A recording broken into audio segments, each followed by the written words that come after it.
Thank you for coming back. Yes, the sound is going in and out from our speaker. Uh-oh. Just Just as long as it goes out when I'm So I'd speaking. like to say good afternoon and welcome to AuthorSpeak at the Norwalk Public Library. And I'd like to ask people to, if they could mute themselves, except for Barbara Ballinger and Margaret Crane. Then we'll have a Q&A at the end and everyone can then participate. But good afternoon and welcome to AuthorSpeak at the Norwalk Public Library. Today, we're especially pleased to have Barbara Ballinger and Margaret Crane with us. They're authors of Not Dead Yet, Rebooting Your Life After 50, a witty and practical look at aging without feeling old. With people living longer, they're faced with decisions about finances, health, emotional and social well-being. In Not Dead Yet, Barbara and Margaret, two longtime 70-something journalists, friends and writing partners, share how they and other aging boomers can navigate this new stage of their lives. Barbara Ballinger is an award-winning freelance journalist, author, and reporter who has interviewed a variety of celebrities and experts, from Tipper Gore to Martha Stewart, Danny Meyer, Rosalind Carter, Lorraine Bracco, Doris Kearns Goodwin, and Ruth Reichel. She's covered diverse topics from business to design, real estate, entertaining, food, law, and personal finance. Margaret Crane is a nationally known freelance writer focusing on business, food, wine, fashion, home furnishings, and real estate. She's interviewed such luminaries as Jack Buck, Virginia Johnson, Sally Quinn, Moisha Diane, Shimon Peres, Dr. Benjamin Spock, David Ben-Gurion, Tippi Hedren, and many others. So please join me in welcoming Barbara Ballinger and Margaret Crane to AuthorSpeak. Hello. Well, thank you all for coming. This is really, really exciting. And it's fun to see people from St. Louis. So we appreciate it. And all of Barbara's friends who came and people who are members of the library. So thank you for taking time out of your Saturday afternoon. Barbara. Okay. We have decided to do this as a question and answer. It's a format that works for us because we have written together for so many years. You want to share why we chose this? Well, we've had a working partnership for 33 years. I think it's 33 years, and it's succeeded because we've been able to bounce ideas back and forth, learn from each other. We're very good at interrupting each other and others, I'll say. We often finish each other's sentences like an old married couple, but without the bickering, and we've had a lot of fun. For a long time, we were working in St. Louis together, and then when I moved to Chicago, we found that our partnership still worked. We could send ideas and email back and forth. It wasn't quite as much fun as sitting in Meg's basement when we worked on our first book about family business. But we've learned to iron out the kinks, and we write a weekly blog together, which I think we've done for probably 4 or 5 years now. It comes out every Friday morning, lifelessons@50plus.com. And we know each other's strengths and weaknesses. And I think that's been a big plus of our working together. We like to read different types of books. We write differently, but we figured out a formula, which we'll talk about a little bit later, because a lot of people say, how do two people work together?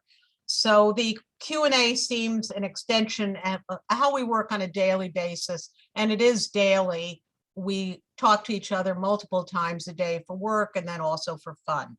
So anything, Meg, that you'd like to add? And she goes by Meg usually, not Margaret. Right. We are a well-oiled machine. There's great synergy, great chemistry. And I think what you just mentioned is so important. We really have fun. We love to gossip too. It's fun. Okay. So Barbara, in your recollection, how did we come up with the idea for this book? Well, first of all, I followed our last book, which I don't know if I had mentioned that I talked at the Norwalk Library about the last book, which was 4 years ago. I think it was 4 years ago, which was Suddenly Single After 50, each of us losing a spouse. I was divorced after 31 years of marriage, and Meg lost her husband after 42 years of marriage, and he had been sick for 5 years, unfortunately. So we finished that book, and we felt we had learned to navigate our single status pretty well, and we thought we were home free. And then what happened was, as we got closer to age 70, we found that all of a sudden there was a whole new set of lots, more than one, a lot of new challenges that we hadn't expected. First of all, I had moved first to a new location, which is where I am now in the Hudson River Valley of New York. Meg was still in St. Louis. So I had sort of gone through that stage, but I thought, here I am, and I'm going to be here forever. And now I think I'm going to be here for a long time, but probably definitely not the forever for many reasons. And we found that all of a sudden we were each calling doctors more.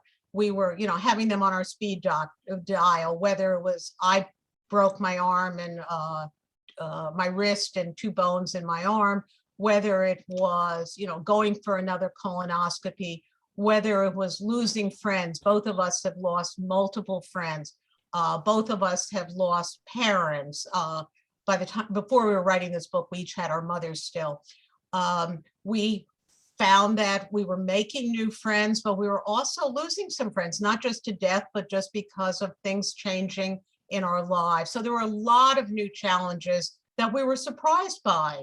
And some we've also found with grown children, that was a big challenge. Here we thought we'd raise these wonderful children, and they are, but at times, we would get the, oh, mom, or especially during the pandemic, all of our children, Meg has 3, I have 2, they were super careful. You can't do this, mom, you can't do that, forget it. Bossing us around a lot more, which was a new stage for both of us. So we decided that there was another book about dealing with this older age. We weren't old, but we were getting older. And Meg remembers the moment, I'll let her take over, when we decided on the title, that we felt there was another book and our agent agreed. Okay, well, first of all, usually you say, Meg turned 71st, because you like to remind me of that all the time. Yes, I am a bit older. But one of the things that we often talk about, or people have asked us, is there anything that we might have included in the book that we didn't? And one of those things, I think we probably could have done more about our cooking, which we do in our blogs, about how competitive we get with our cooking. And we've had bake-offs with apple cider donuts and glazed chocolate donuts, and then we did the Wisconsin grilled cheese competition, certain that each of us was going to be the winner, and sadly neither of us won.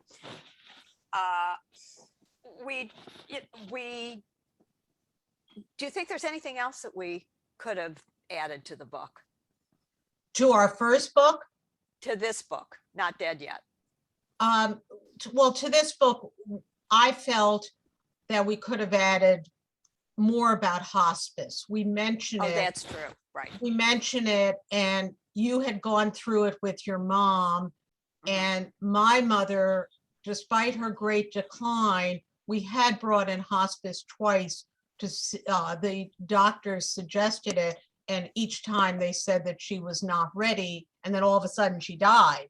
So, I don't know what that was all about, but so I felt we needed to learn more about hospice. I have a few friends whose parents have gone through it, or a spouse, and we then subsequently did do a blog and learned a lot about hospice. So I think that was a major one. I think another one, we do talk a lot in the book about downsizing and moving, but I think we each think about it a lot more even after the book, about what type of place we want to go to. Do we want to be in a single family house? The majority of people, I've learned this, in fact, it's the great majority do want to age in place in their home, which is probably about 95%. It's a very small percent who want to go to independent living or assisted care. But because the number of boomers is increasing, that number is still a significant number. So I think we could have perhaps done more on why people make the particular choice they do and the different options. And the options are changing. I know that independent living and assisted and the CCRC model, they're changing in terms of becoming a lot more flexible because their clientele wants, they don't all want to eat dinner at 5:30 and only at one place. They want choices. They want the casual cafe or bistro, or they want the white tablecloth diner. So I think those are the major things, I think. What about you? Okay, well, I think you covered it really well. One of the things that we get asked quite often and people really love is the title of the book. So we have a completely different recollection of how that came about. And I'll tell my version, and I don't know if you have your version. As I recall, we were talking about the fact that you were going through physical therapy for your broken wrist. And you were telling me tennis was becoming difficult for you to play after you had gone through all the physical therapy. I said, Barbara, come on, Barbara, you can play tennis. We're not dead yet. And you stopped me and you said, Meg, that's a perfect title for our next book. That's how I remember it. No, I think that's correct. We initially wanted, and this is the process of writing and having editors and agents, we wanted to call it We're Not Dead Yet, or You're Not Dead Yet.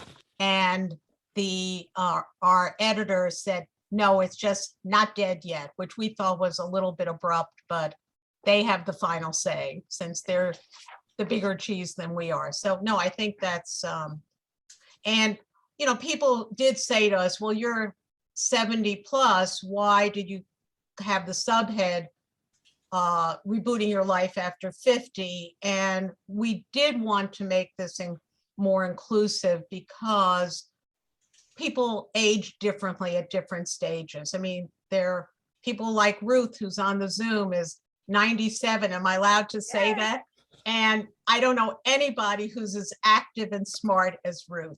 So, and she's always been that way, while there are other people who, mope around at age 40 or whatever. So we wanted people also, our kids' ages to think, gee, this is something that my parents will maybe read and get ideas from. I mean, our major goal with this book and our other book was have it be part of our legacy and to help others. And we really hope, we're both reporters, researchers by training, and we feel we're doing a lot of the lead work for people and like doing it, like sharing ideas.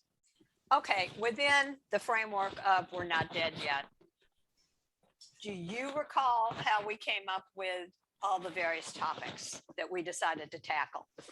Yes, we took the same approach that we did with our first book on family business, where we wanted to try to cover the waterfront. In that book, which we wanted to have different number of generations in the book, different scenarios, different types of relationships, mother-father, mother-daughter, siblings in the business, different parts of the country, different industries. So this, we made a chart of all the different challenges that we deal with. As I said, grown parents at the time, grown children, moving, health, friendship. And friendship is a really big part of the book. I'm trying to think, whether to work. We both still work.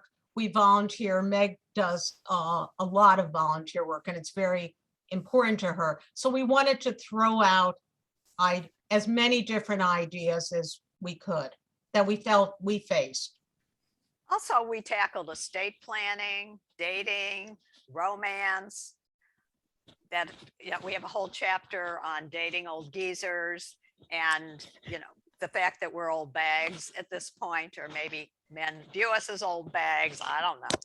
Probably they do. Yeah, the financial part was a big part, because we've both given a lot of thought to what are we going to do with our assets? We want to be thoughtful about it.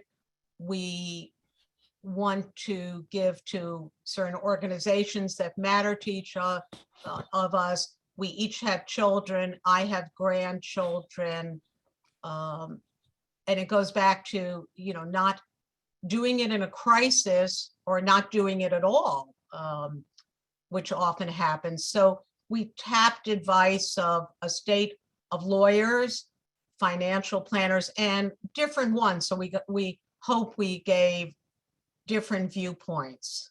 And I think we each have given it a lot more thought, the thought of, do you leave assets equally if you have several children and children are in different financial situations?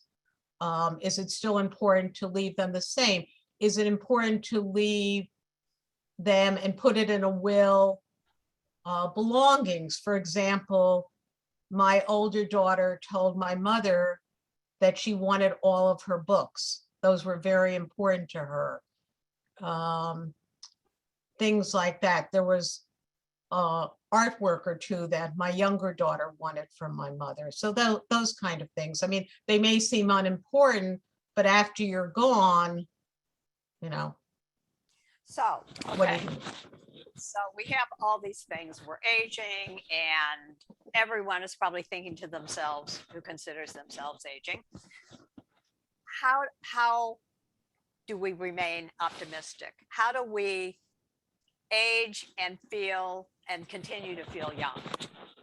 And one of the key things that we talk about in the book is optimism. Yes, I think, and that was really important. We were writing this book during the beginning of COVID. It was, we joke it was our pandemic baby, and it took the lion's share of that first year.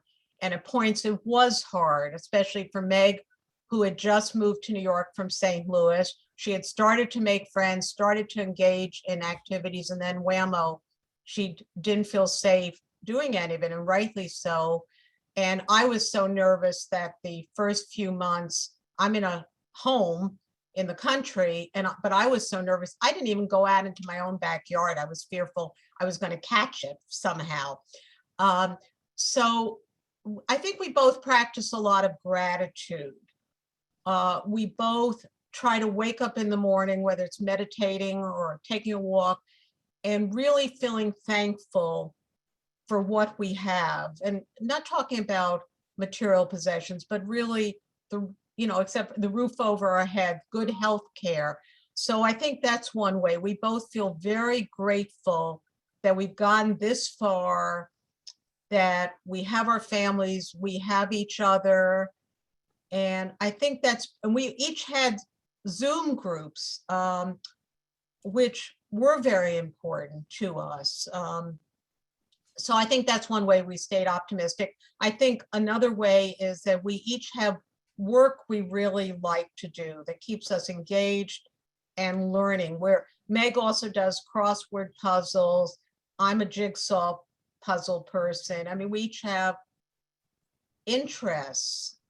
So optimism is a big thing. We try not to focus on the woe me, poor us.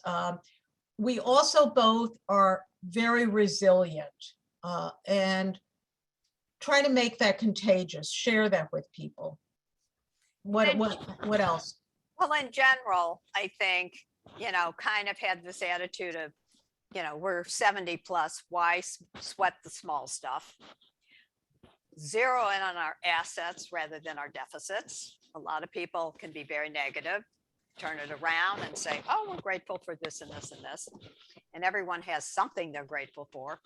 Have a purpose, have a passion,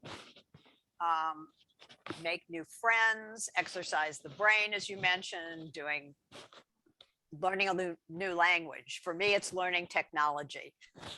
You could have, it's not my thing, believe me. But it's something, if we're going to communicate with our grandchildren, of which I don't have any yet, it's important to be able to communicate with them. They like to text, they like Zoom.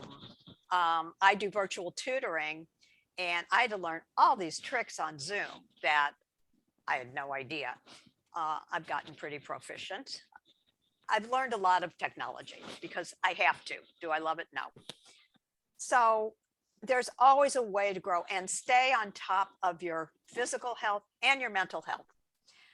Get help. So many people, there's still a stigma attached to getting mental health for a lot of people. And it's important. Talk to a therapist. I talk to a therapist. Barbara talks to a therapist. We do a check-in here and there. It's all important. And I think one thing when, people who don't yet have something they love to do. I mean, I look at this group and I know that my friend Paula's a fabulous knitter. She's just disappeared from the screen, but she's often knitting. I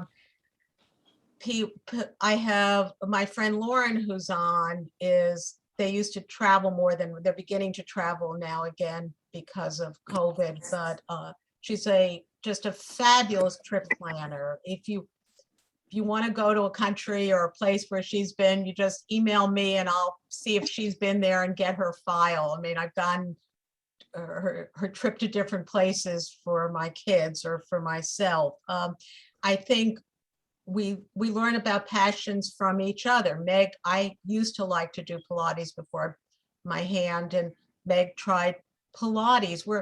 We believe in also trying something. If you don't like it, maybe stay with it a few times.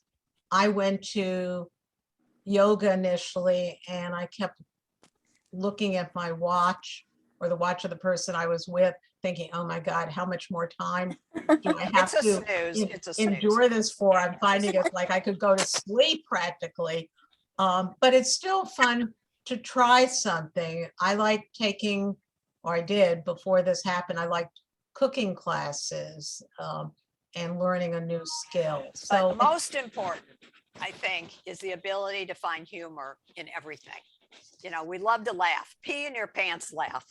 Barbara and I can make each other laugh hysterically and turn something that seems really serious, and of course isn't as serious as it seems in the moment, into something really funny. We can laugh at ourselves, and I think that's so important to stay young and to be able to really have that deep belly laugh. I think it was Norman Cousins who wrote about the book on laughter. When you're sick, it kept him healthy by being in the hospital and watching funny things. Does anybody know what I'm talking about? Yes. Yeah. Okay. Can you hear me? This is Barbara. I'm just audio. Barbara Soroy. yes, we can hear you. Okay. I just want to tell you two very quickly. I just finished your book, and I know I in the middle of it, I commented on it. But the wealth of information that most people never consider. I mean, of course, it made me a little anxious, but that's normal. But the end of the book, when you're talking about growth and change and adaptation, and I the two of you are such good examples of everything you write about. You don't just write about it, you live it. But I have a question. I have seen Barbara and Meg do the belly laugh once, and it was so joyful to just see them laughing. They were talking about work they had done, some situation. I don't remember what. It doesn't matter. Oh, the nunnery. It The was nun- the nunnery. I bet. The belly laugh. I have a question. How come those belly laughs don't happen more often, do you think? Or maybe they do for you. I don't know. I think we're all, I'll speak in a general, I think we're all so busy. We're all rushing. We're all hurrying on to the next activity, thinking what we have to do that we haven't done yet. How often do you really get to sit down, whether it's in person, and have that leisurely lunch or dinner, or get on the phone with someone or a Zoom and really talk to them?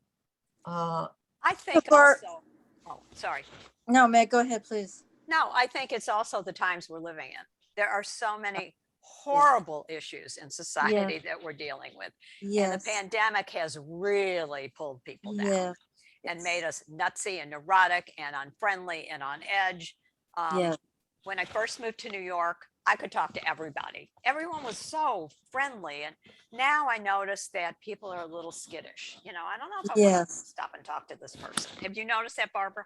Yes, I think you have also, I think you have to be willing to be honest and authentic to have Yeah. those kind of Yes. experiences. I think so many people are reluctant to really share what's going on, whether they're sad or really happy. And I think it's a matter of taking time, carving out time. Meg and I are fortunate because we're talking for work that we take the time and we digress all the time.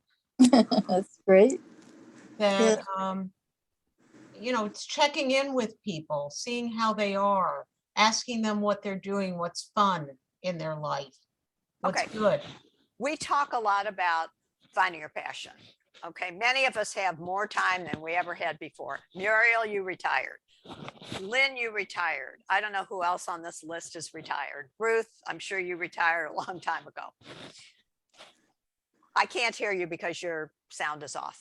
But I think, Barbara, you can maybe suggest some ways that people can find their passion, because we've heard people say, well, I don't know what my passion is. I don't know how to find a passion. Well, I think it's like what we've suggested for other things is, you know, you read an article in the paper, you watch a TV show and that somebody is doing something, and that can be a passion. I have a friend who's a good friend and was in a Zoom group, and her son was a management consultant or is a management consultant. Well, cooking is his passion. He's now moving in another direction with that for a career. I think it's seeing what people are doing and thinking, I'll try it. But a passion can be a lot of It things. can be athletics. It can be, you know, it can be art. I went back to an interest in art from a long time ago. I just and tried it's- digital photography. Wow. But it can be making chocolate chip cookies, you know, making the best Yeah. chocolate chip cookies on the planet. It can be Lynn's challahs, which are outstanding. And thank you so much for sending them. But I'm going to switch a little to, because I mentioned that friendship is very important to us, and it's an important chapter we feel in the book. Also, friendship, explain why friendship's so important though.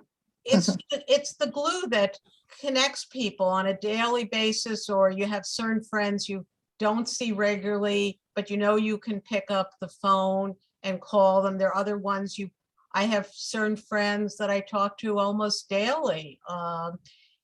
And you know when you can call them in the morning, and you know those who you can't call and you need to call them later in the day. You learn their habits, you learn what matters to them. You learn that they want to hear from you regularly. But and they're different. friendship also is as important as the oxygen we breathe. It's really what keeps us alive longer. Socialization is absolutely paramount. Ruth, I'm sure you can attest to that. How important. The trouble is what I said before is I retired at 93. Uh-huh. But what my problem is now is, and I had many friends, and I even worked on trying to get younger friends. But one of my younger friends, 77, is now in home hospice. And I can't tell you how many of my friends are gone. And that's but then there are ones like me, right. who value you because you're the link between, you were the link with my mother. Very important. You knew my mother in a different way than I knew her. Yeah, and you and I have had good talks. It's true. Yes, about friendship. And I am now in the process of, I have a few younger friends. When I moved to my area, I met somebody sitting next to her having a pedicure, and I got a phone call, which, you know, you're not supposed to do when you're in a pedicure. And I took it because it was one of my daughters, and she heard the part of the conversation, or at least my end. And afterwards she said, something to the extent of, we're going to be friends, we're getting together. Well, we're good friends now. And she has a 13-year-old daughter and who's going to teach me how to make croissants the way she has. So it's those younger friends that Meg and I are now reaching out for, because they can teach us so much and have interests that are so different than ours. And I hope that they value us too. Right. It works both ways. But we talk in the book a lot about that there's so many different kinds of friendships. And I think that's something that I learned in doing this book. Or maybe I knew it subconsciously. I don't think I was as aware of that you have these big friendships, which are talked about in a book we cite in the book. Those friendships that you're on the phone, you see them in person, you can even argue and get annoyed at each other. And the authors talk about sometimes you even know to go for therapy with your friends. You can't disagree with them. And as we know with COVID, it created problems with the politically, especially. So then you can have those big friendships, but then you can also have the casual friendship. I have friendships in my town with the shopkeepers I see daily. I mean, they're technically not friends, but they care about me and I care about them. So, and I think that's important to mix it up and have different kinds of friends. Well, like we say, you and I will often say, friendship is almost like food. There's the really solid stuff that you have to eat to stay alive. And then there's the fluffy stuff that I love that I'm not supposed to be eating anymore. The whipped cream and the cookies and the candies. Someone used to always say to me when I lived in St. Louis, how can you be friends with her? And I used to describe it as she's like a bonbon. She's very easy to be, she goes down so easily and she's really nice. And if she's not a brain trust, who cares? Right. Yeah. And what I want to ask you, Barbara, though, is why do you think that at this age, especially some friendships just don't work out? They sort of dissolve or break apart. I think that's been very hard for each of us to accept, as we've seen some even longtime friendships evaporate or slowly ebb away. I think values do change. People, as Barbara on the Zoom said, people evolve. They find they really don't have much in common, or it's almost torturous sometimes talking to that person. There are people who are going to argue with you about everything, which can be exhausting. Or they're always right. They're always we all have friends like that. Yeah, that's right. There are people who get so annoyed with you that, sometimes you can say, okay, I forgive them, big deal, we'll move on. And other times it's just not worth your time. And I think that's a big part of the book. If you have limited time, shoulds are bad, but you should spend it the way you really want. And if this gives you so much angst, what's the point? Okay, Barbara, I think we made a real concerted effort, in addition to writing about our own personal stories, to include other people's stories. Yeah. And I think probably people want to know how we found those other people and what they contributed, like Ruth Friendly, who's mentioned in our book. Right. Well, You're all mentioned, but not necessarily by name. Right. But if you we looked to people we thought about when we were writing about older people and sharing wisdom. We looked to people we knew. We looked to relatives in some cases.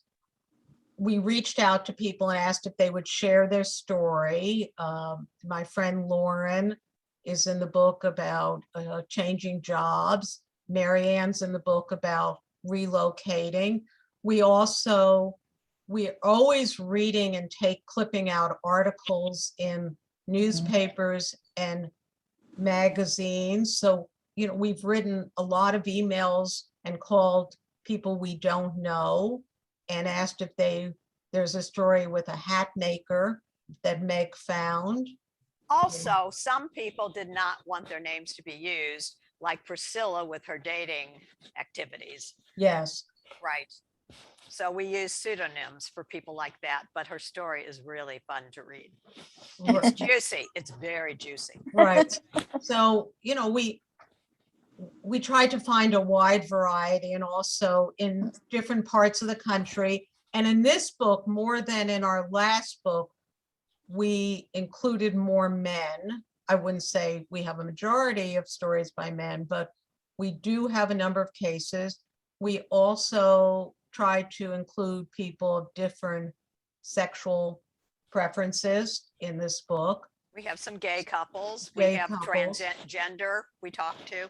Right, and the gender we also wanted to talk to because we found that with the younger generation, we were confused about how to address people properly and Yeah, what's politically correct? at what this was point. politically correct in The pronouns. the pronoun and also the trans and, the different terms and the different situations. And one of my younger daughter's friends from camp had transitioned to male, and he started a camp for kids, and he's written a book about the subject.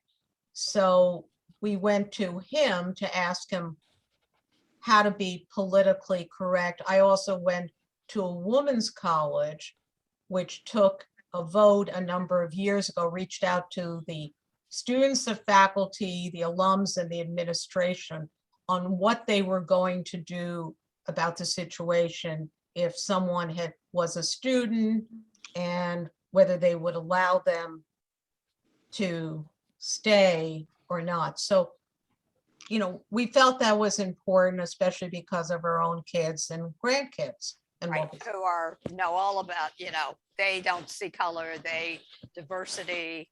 It's a totally different generation. A question we get asked a lot, and well, I won't go into that, but people ask us a lot, how do you two write together? How do you do that process? I mean, we get asked that all the time, and especially when for so many years we were in different cities. And during COVID, we weren't seeing each other very much. Except on Zoom. Right. I think we've developed a very seamless process, which, as I mentioned, started with our first book. And it's really a matter of one of us starting a blog or with the book, starting a chapter. And we talk about it first. And there are blog topics I want to do, and Meg says, no, that's boring, or we've done that, and vice versa. And then sending it to the other one by email, and they go back and forth a lot, so that hopefully by the end, you don't know whose voice. I mean, it's our voice, the combined hour. Exactly. And do I hurt your feelings sometimes, Barbara? Do you hurt mine? How do we handle that? Just momentarily. I mean, I think we both have fairly thick skin. I wouldn't say thick, but I think we've adjusted, and we each know how, like any couple, we or most couples, we know how to say I'm sorry. That's very important to us, to apologize and not offer excuses, just to say it. No ifs, ands, or buts. We've learned. So and what has happened, because our writing is so seamless, we don't know who says what. I mean, if somebody well, somebody complimented something in the book, and I said, oh, thanks, I'll pass it along because that was Meg's, and you didn't remember that was your. I wouldn't have a clue. But mean, it's funny. I did. Yeah, I'll hear something I said come out of your mouth or vice versa, and I know it's you. It's like I'm channeling you. Another thing that people asked us, which was, how did the book affect each of us? And I'll ask you that. How did the book affect you? There were parts that were difficult. I think talking about my mother and trying to take care of her. One thing that I found very helpful, it raised my level of consciousness, because we interviewed experts, we learned too, was how to do the whole estate planning thing, talk about money with our kids, set boundaries with adult kids, because the playing field has changed. No longer can we tell them what to do.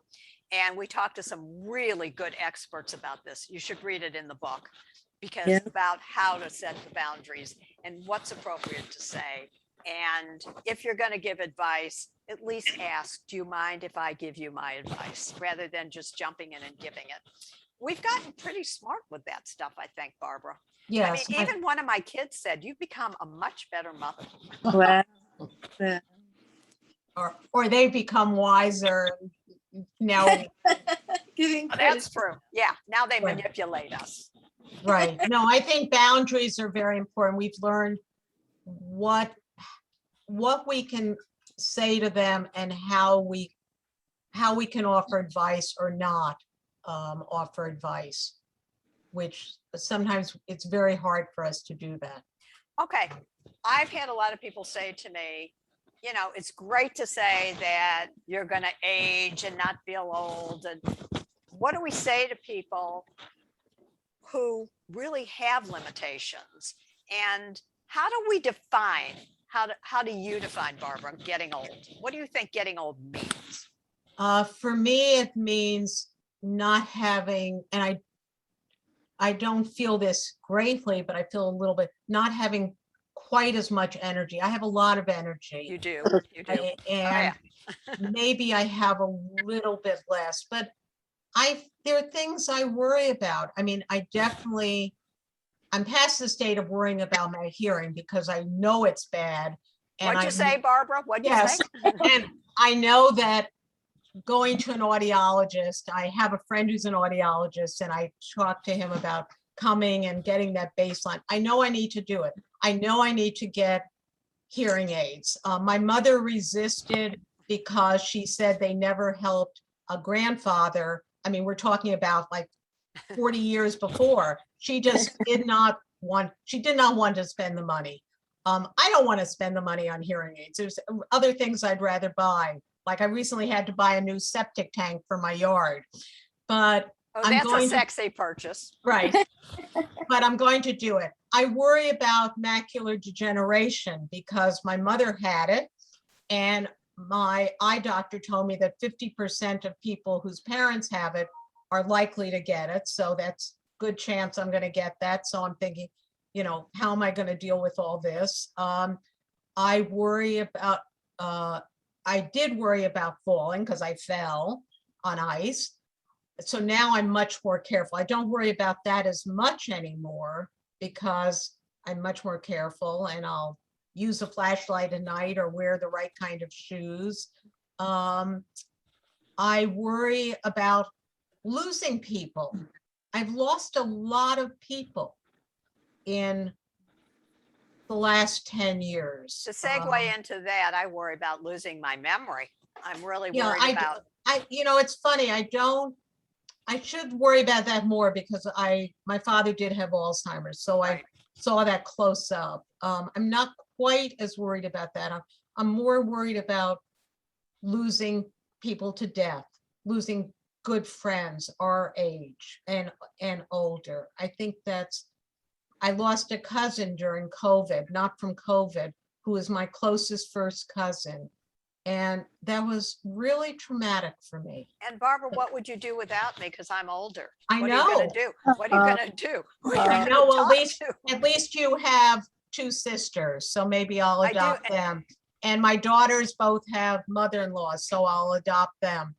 No, that's really a great concern of mine, losing, and I did spend a fair amount of time, and I did talk about this in our book talk in New York. I do spend time in the book talking about the decline of my mother, who lived to be almost 101. And I wrote a blog about it because not everybody. So many people said to me, "You're so lucky she lived to be that old." Well, I was so sad because I thought she was going to go on forever. Yes, I you didn't did. think anything could possibly do her in. And it happened. And I tried to be respectful in the book, and I hope it comes across that way. But it was so hard dealing with someone who was starting to decline mentally, was declining physically. And I think we all need to be a lot more patient. The one thing I don't feel I was patient enough with her. So if you have someone who's older in your life, You were a great daughter and you were as well, patient thanks, as you but could be. you know, we all have our own view of things. And I think that would be a big piece of advice from the book for me to share with people is be patient when they ask you to speak up, when they ask you to spend time with them. No gift really matters. No material gift matters as much as taking time to be with them, whether it's holding their hand, reading to them. My mother, her eyesight was so bad that I did start reading to her, and that was fun to read to Well, her. I think it's important what you're saying is we need to slow down and enjoy the moment. Live in the present is a big message in our book. And as planners, it's really hard for us to do that. You know, live in the moment. The one thing you didn't mention, if I maybe you meant, Yes, you went around it a little, and what if you've been happened? an independent person all your life, it's losing Did control it freeze? of certain things. Yeah. It is about losing control, right? And you're not driving anymore. Put that in your life, Barbara. And when you have to give up your license or other decision-making things, and but what I loved is what you said about being patient with older people, because it is hard, and my kids have been great with me when I finally gave up driving, though I still have a car in the garage. But there are certain things that when you've been independent and been doing it all your life, it's hard to give that up, but you learn. That's true. Okay, maybe some of you are wondering now that we've written this book, which is, I think, where are you, Barbara? You left the screen. I can't see you. This is what, our 8th or 10th book together. So of course, everyone's asking us now, what's next? What do you think you're going to do next? And I think we've toyed with the idea, because we're not dead yet, maybe writing a children's book or a sequel to this book, because what's the next level? You know, where are we going to go? Are we going to stay in our homes and age in place? Oh, there you are, you're back. And where do we move? What are our final homes going to be in perpetuity? That we just did something on buying a cemetery plot. You want to add? Barbara, you're on. Barbara, unmute. Unmute. Meg is lucky in a way because she has hers all picked out. And she knows she's going back to St. Louis, and we joke that we've always done we've done so many things together. Does that mean I have to go to St. Louis now for my final resting place? And my parents had picked out, have plots, but there's no room for me right near them. So am I supposed to be, down a row or two? I mean, I am thinking about this because I'm thinking my children don't live near where the cemetery is. Are they going to ever come visit? Well, I feel guilty having moved from St. Louis. I haven't visited my husband in 2 years. And, through Zoom and my brother-in-law going to the cemetery, and we did a Zoom there so that at least I could see Nolan's grave and talk to him like a crazy person. But where to lay our final head or whatever is a really big dilemma, as well as where to move in our final years. Well, and we have a chapter in the book about that. Our ideal situation would be to gather together several friends and be in a house with someone who could watch out for us. And so that we would have a companionship, because that's what so many complained about during the pandemic, being isolated. But do people have questions that they want to start asking? Yeah. We'd love to have any questions you want to ask or interrupt us in any way. Okay, this is Sally. Hi, Friedlob. Hi, I have a question about how did you get your statistics on aging in place? Well, I write a lot about real estate for several national real estate sites. So I can't tell you just right now offhand, but I could if you. Well, you froze, Barbara. We went to the library. We found statistics online. I think the CDC often has good statistics. Different Did you cohort. find that it was across the country, or did you find as there were certain certain states where it was more prevalent than other states? What, aging in place? Yes. No, aging in place is, I think, a national trend that, and that's been going on for years now. And I just had a conversation with a developer the other day about this, and he was the one who said to me about 95% of people of a certain age prefer to age in place and not go to But talk about the downside of either, that, you know, Barbara. 55 and older or the assisted care, that the Mhm. independent communities.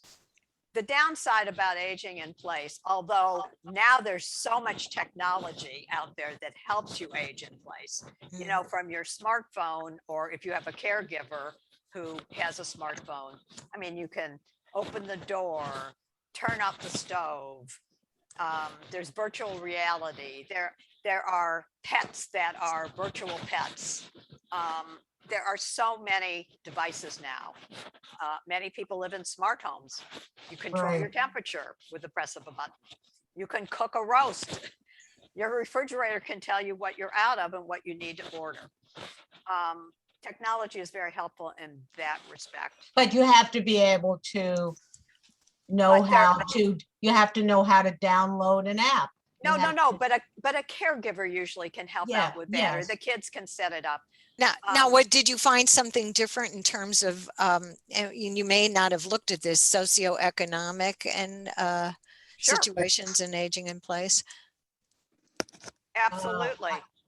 I mean, do you mean in terms of what people can afford because it's Right, it's expensive? Yeah, mostly Right, kids end exactly. up doing, family members usually end up doing it, and it is really tough on those people, and it can be a thankless task in many respects and very, very stressful, which Barbara can address because she had caregivers for her mother, but she still was there a lot. Mhm. I was the Well, primary- and a staggering fee that I came across in doing our research was if I had gone to an agency, now this was New York City and New York State, if I'd gone to an agency and looked for someone coming from an agency 24/7, it would have been $250,000 for the person. Now, that's Yeah. going to be less if you've bought long-term care insurance, but that is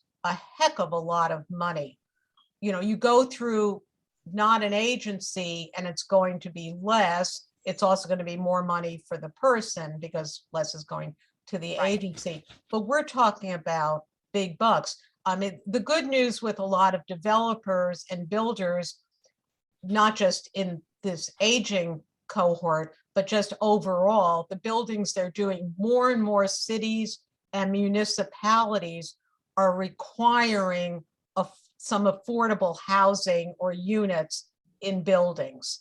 But I know Cambridge, Massachusetts has been very good about that, for example.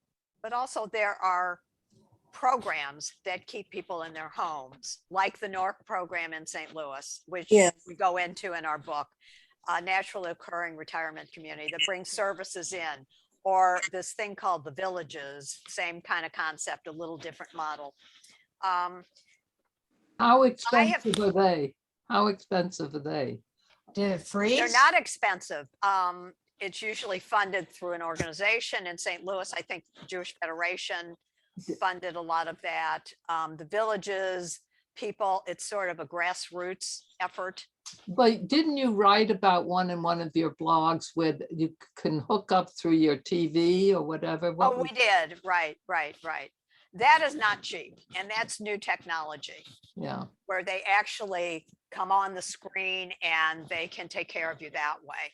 And then they will make the in-person visits as needed. I know what you're talking about. yeah, but expensive. None of this is cheap. And assisted living homes, places and nursing homes, which none of us wants to go to, have Medicaid beds. So that those who can't afford the Gatesworth in St. Louis or a fancy place, at least those are alternatives. You'll have to read in the book how you work that out. There are a lot more choices. There are now communities, these small groups, nursing homes where maybe a house and there are 6 people who live in the house and there's one professional in the home and that person is responsible for making sure I love everyone's healthy. I'm sure you've read about. Yes, we mentioned that in the book. We also Yeah. talk about co-housing, and there was a big article in the New York Times recently about co-housing, which is another option of different people coming together, sometimes because of like-minded interests, a group of artists, for example, or people who are seniors. They're now co-housing specifically for seniors, and they live in their own little unit, whether it's an apartment or a separate house. And usually there's a shared community facility where they may cook together once a week or more days, or have exercise class. So those are becoming more popular. Can I ask a question? I'm not Yeah. sure how to do Who? this. Barbara, can you hear me? Yes. Are there, I was just fascinated in this section of the book. As I said, it made me anxious, of course, but you bring up problems and then you immediately go to solutions, which is part of the resiliency I think you were talking about earlier. Are there more groups being, or companies or being created to work with somebody kind of goes to them, yes, Meg, Yes. says, this is my situation and these are my goals, this is what I'd like, this is how much money I have. Yeah. They There come are in and such- do the assessment. Yeah. We Yes. talk about it in the book. Yes, you did. So how do you find those people? How did we find them, Barbara? The I don't people, remember. yeah, can I come to you guys? Yes, absolutely. I'm just- Absolutely. Or No. I'm sure I know we talk about the agencies that do this. Pappy, was that one of the agencies that does that comes in and does the assessment and looks at the 5 or 6 things that you have to be able to do to live in certain Oh, places? yes, functional limitations. You have to- Exactly. Yeah. you know That's what I'm one of the talking assessments. about. Right. I mean, Right. I'm so curious if you know if there are younger generations, who I don't have children, so you two are much more aware, who might be interested in beginning to think about this, first through their parents and as a gift to others, beginning to work more in this area. Was there any sense of that happening? Or Well, I think we're examples of that in a yes, way. you are, exactly. Yep, Because we saw what our parents I agree. went through, yes. and that isn't for us. No, thank you. But, Yeah. but, Don't you think? Barbara? right. Yeah, I was going to say, my friend Paula, who's on, her mother went to a group community, and you told me, I believe I'm quoting you correctly, how much she loved it and loved the activities. I felt in a way with my mother, by the time we might have thought about it, it was too late. I mean, she was enjoying her life and her home and her independence one minute, and the next minute when she Yeah. could have used that interaction, I think it would have been too hard to move her. Well, that's Yeah. a downside of aging in place, because Yeah. there's no socialization. Your mother was very isolated, as we know. By the Part of end, that was- by the end. Right. And that's partly the pandemic, of course, because you couldn't even Right. go. So Yeah. Yes. I had a question. So True Confessions, I have not read your latest book yet. So here in St. Louis, what I'm seeing, and I don't know if you're seeing it in other parts of the country, there are so many new buildings being built for seniors to live independently. So those buildings are designated for seniors. What I'm wondering if you addressed in your new book, which I actually, after this, I'm so excited to read it, is did you learn anything or are you aware of places for seniors that are not just for seniors, that are actually communities where there are people of different ages? Because one of the things that I've read about and what I'm thinking about, I'm 68 and, you know, I have younger friends that are in their 30s, which are my children's age. I think there's benefits to living. I can see the benefits of living with people that are your age because you might have things in common, but I also see the benefit of living in a community with people that are younger than us. Well, that's why I think the co-housing concept is so valid, because that is, I mean, yes, there's co-housing for seniors being developed, but there's also co-housing where it's families and singles and Are you seeing that? Are you seeing oh that? yeah, Barbara? absolutely. Also, Yes. there's multi-generational housing, Yes. which has They- become a huge trend now. Well, where- see that, yeah, that's, so We have a great example in our book. Read so about it. that's, the book. and I've read some articles, but everything I see being built where I live in St. Louis is seniors, you know, independent living. Well, So, there's a co-housing, you should look up, there's a co-housing website. I can't remember if it's cohousing.com or cohousing.org, right. but I think that, we have it. We Yeah. listed. When I read the book, yeah. It's in there. Yeah. Okay. Any other questions? No, but I do have one, which I know I spoke to you, Barbara, about it, and that is making this an audio book. While you say rebooting after 50, you're really geared to the older person. And I'm one with macular degeneration, and I read books, I go through them like peanuts. And I know I think Barbara said that's the publisher's decision. But I yes, think you should really talk, and as I listen to the two of you, you could each do every other chapter, something like that. And it really is a whole new market, and it's a burgeoning market of people who even don't have eyesight problems are going to Yes. books that are audio books. well, I also found that during the pandemic that I was more restless and I found it harder to I could sit still and do my work for some reason, but I found it harder to sit still and read a book. Yeah. And yet and that's when I discovered again audiobooks at my local library. And I have just loved them. And I would say I'm almost never driving in my car now listening to the radio, always listening to an audiobook. But you know, I get my books through audible.com. You Yeah. can get it by the month. I do it by the year. It's not expensive. I mean, it's $150 for a dozen books, and you can return some and get more credits. And I think they might even do it if it was requested. We can't. We're legally bound not to do it. Our publisher. At this Right. point, Right. Yeah. at this point. Now, we could do something else. We could do a compilation of our blogs, for example.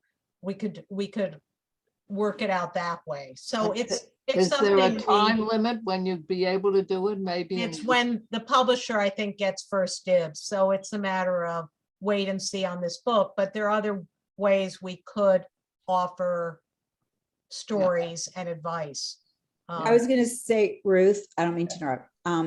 It's not just people that are older than, 70 that might have like vision issues. Yes, I have to say that I am the only person, and I am the oldest of my friends.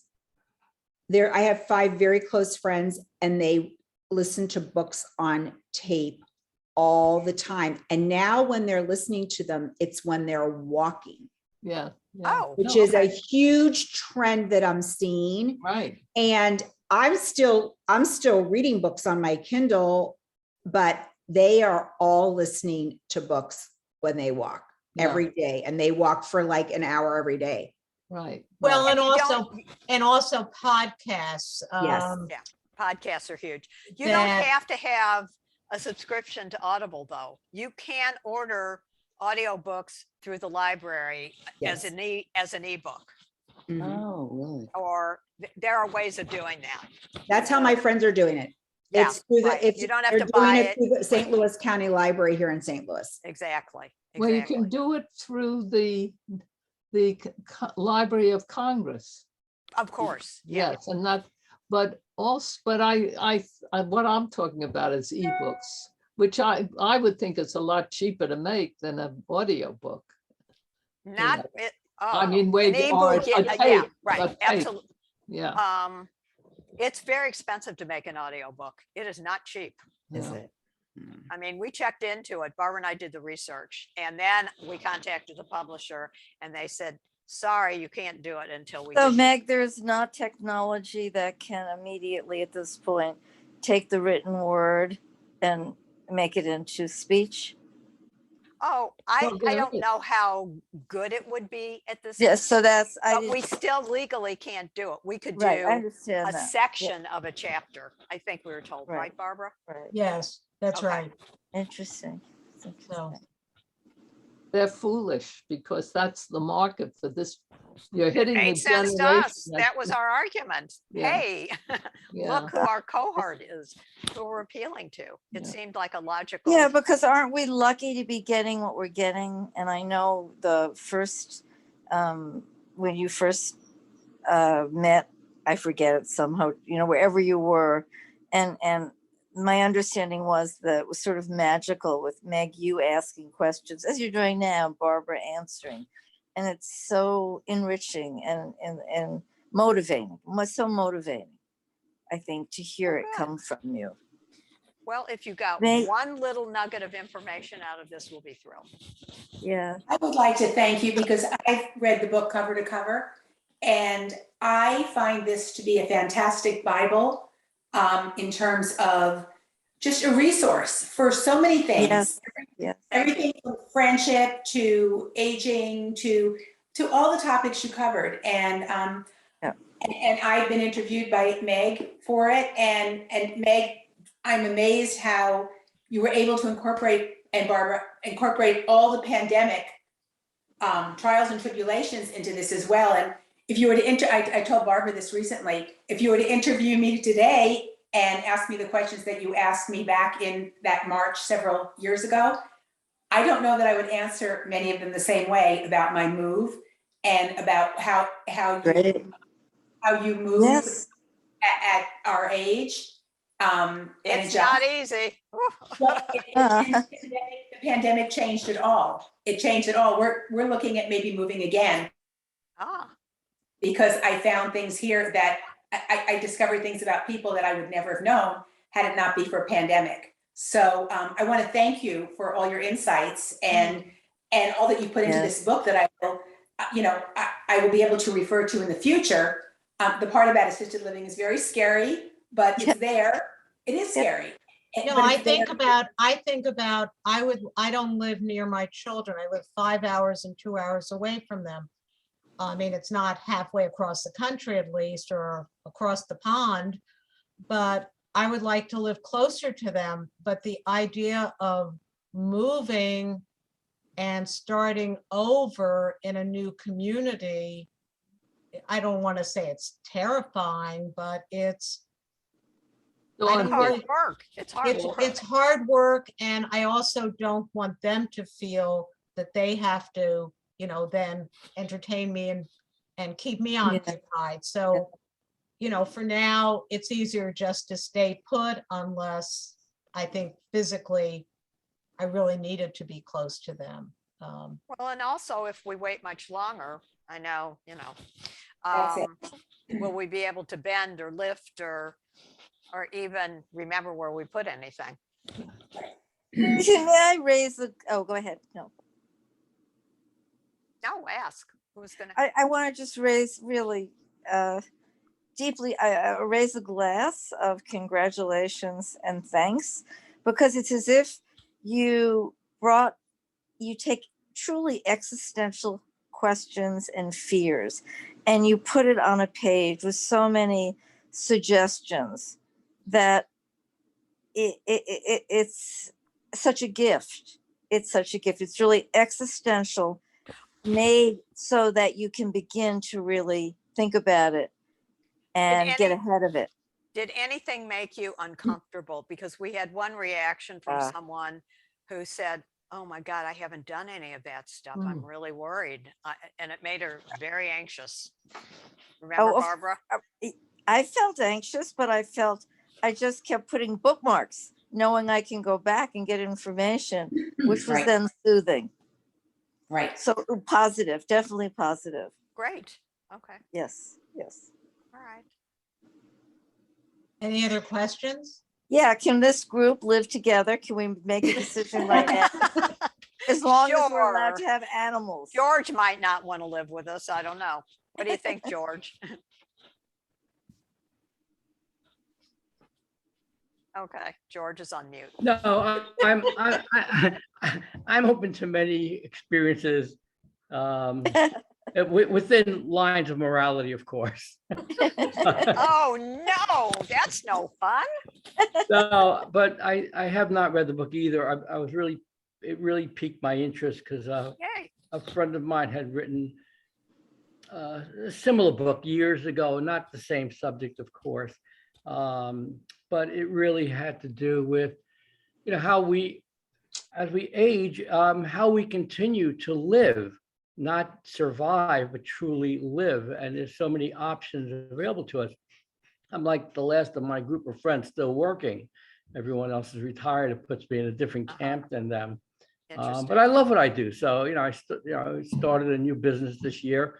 It's not the first time I've started a business, but Congratulations. Yeah, what business? Yeah. What do you do? so it's under the umbrella of advertising. It's designing and producing point of purchase store displays. Oh, So I get to work with product and customers and get to see it actually end up in a retail environment, one form or another. But it excites me because it's creative. I bet. And it keeps me in touch with a lot of people, and I've created friends through the business. I've had Uh-huh. customers who are no longer customers, but are now friends. Yep. And I love that. But I'm learning a lot here, We addressed that. We talked to some people who said that very thing. And there Yes. are people who we talked to who are in their 70s, 80s, and 90s who have switched careers, believe it or not. Sure. They have new careers like you. I don't know how old you are, but So I'll be 72 the end of the year. Okay. No. you look good. Yeah. Thank you. And thank you for this. Yes. Well, thank you, Barbara, and thank you, Meg. This has been wonderful. Thank you for your questions. Fantastic. Thank you for Very coming. great. Thank you for giving up a Saturday, Yeah. especially those who are football fans or whatever. I don't know. I don't know. They have football now. I don't even know. Well, if you're from St. Louis, you like baseball. Well, no, Baseball, Lynn is a whatever. basketball fanatic, so I don't know. Do they have basketball going on? College basketball is starting soon, Meg. Ooh, Yeah. okay. I know you're excited. Yeah, Kansas Jayhawks, yep. right. Okay. All right. All Well, right. Thank Yeah. you. great Thank group. you. Thank you so all much for very coming. much. Thank you very much. Have a lovely Thank weekend. Thank Bye. you. Great contribution. Bye-bye. Great Bye-bye. contribution. Thank you, Ruth. Bye, Ruth.